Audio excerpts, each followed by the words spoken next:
तर तवळ्यात परभणीकडे मदत आणि पुनर्वसन मंत्री मकरंद पाटील परभणी जिल्ह्याच्या दौऱ्यावर आहेत। या दौऱ्यामध्ये त्यांनी नुकसानग्रस्त भागाची पाहणी केली आणि यावेळेला त्यांच्यासोबत बातचीत केलेली आहे आमचे प्रतिनिधी दिवाकर मानी यांनी।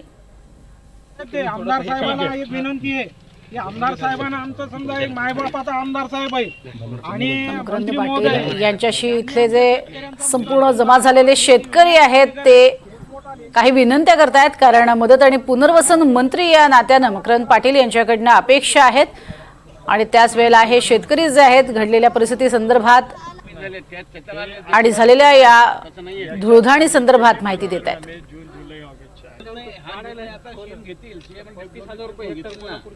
तर सध्या जी मदत आहे ती किती हेक्टरी कशी दिली जाणार यावरती सुद्धा शेतकरी बोलतायत। मायबापाचा आमदार साहेब आहे आणि मंत्री महोदय यांनी आमच्या शेतकऱ्यांचा मुद्दा लावून पूर्णा तालुक्यातील सध्या मदत आणि पुनर्वसन मंत्री हे पाहणी करण्यासाठी आलेले आहेत। सध्या आपण हे दुधगाव काळे या धानोरा काळे या पुलापाशी सध्या उभा आहोत, ते इथे पाहणी करतायत। साहेब, दुथडी भरून हे पाणी गोदावरीचं वाहत आहे, तर शेतकऱ्यांना अजूनही मदत पोहोचली नाही आहे, तर पंचनामे देखील आज उर्वरित आहेत, काही ठिकाणी झालेले आहेत सुरू, परंतु अजूनही उर्वरित आहेत। शेतकऱ्यांचं दुखणं हे वारंवार तुमच्यासमोर मांडतायत, काय सांगणार? नाही, मदत पोचली नाही असं नाही।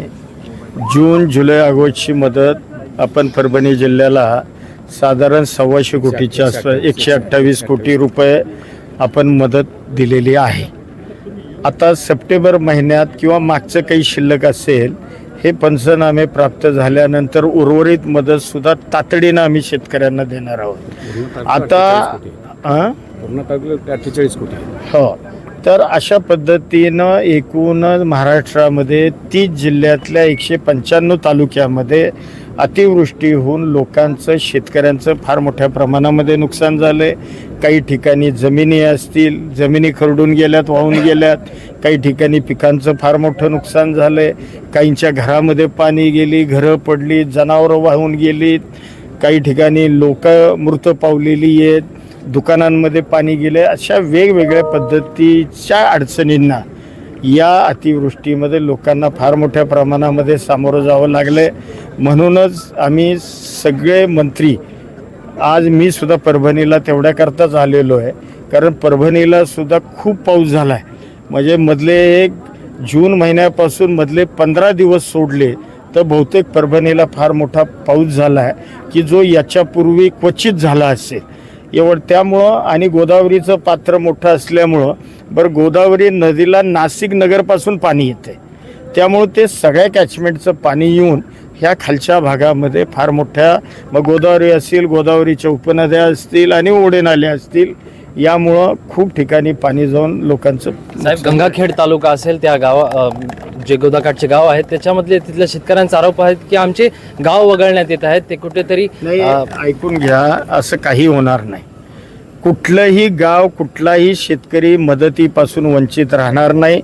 मी आता या काही स्पॉटची पाहणी करून मी आढावा बैठक कलेक्टर ऑफिसला घेतलेली आहे या संदर्भातली, आणि एकूणच आणि आमदार मंडळी सगळी सोबत आहेत की ज्यांना आपापल्या मतदारसंघातली एकूण परिस्थिती माहिती आहे।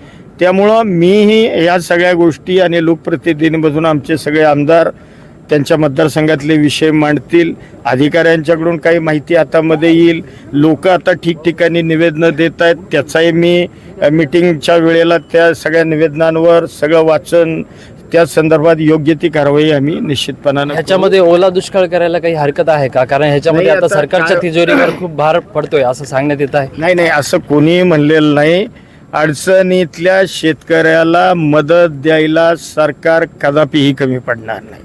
या संदर्भात पैशाची कुठलीही अडचण नाही।